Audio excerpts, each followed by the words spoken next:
Riath, let's stay with the theme of Saudi Arabia because one player on his way there is Jordan Henderson. He's announced he's leaving Liverpool after 12 years there. Here's the back page of the Express. Henderson joins the Saudi gold rush. There's been quite a lot of attention, hasn't there, on this particular move. Why do you think it has garnered so much attention and criticism as well?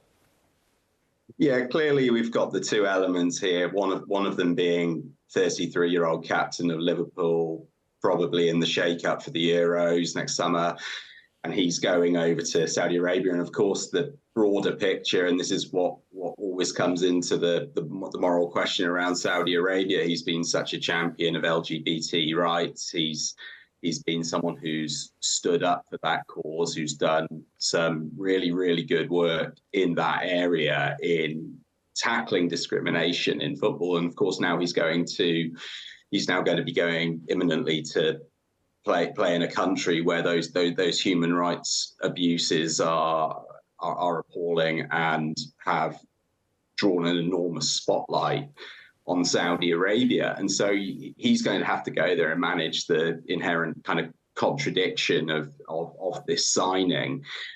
Going to the other direction, I think the way we would look at it, again, to what I was saying at the start of this answer, you're talking about the captain of Liverpool. This is a enormous move for him. He's 33 years old. He's turning his back on the Premier League. I gather he has sought assurances from Gareth Southgate on where this leaves him with England. That in itself is going to be a huge question for him now in the next year or two. Can he stay competitive playing over in the SPL? I think clearly they're strengthening, but as a division, it's growing enormously. But you wouldn't clearly put it in the same kind of competitive integrity as something like the Premier League. So he's going to have that to contend with as well.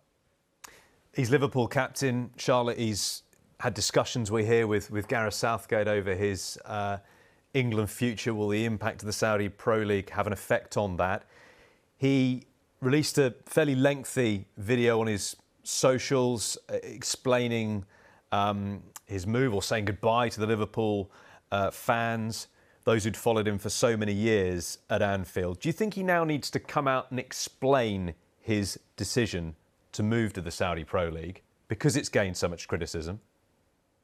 I think the issue that you've got is that he could come out and he could explain in his words why he wants to move to a country that has such terrible human rights that he has so actively campaigned about. But I think a lot of people won't look further than the money that he's been offered. He's been offered an extortionate amount of money, and it's hard to look beyond the reason as to that being the sole motivator for him to go there. It's certainly not for him to improve his game, certainly not for him to bow out at the highest level. Gareth Southgate's obviously going to say that he's still going to be in contention for a place in the England setup because he wants the best players in his team. But is he still going to be one of the best English midfielders going to a below par league when we've got so many talents playing in the Premier League that want to take his place? So yes, he could come out and explain to Liverpool fans and England fans why he's decided to make that move. But I think part of the hypocrisy of him going in terms of what he said in the past about what he believes in being an ally and going over there to that country, I think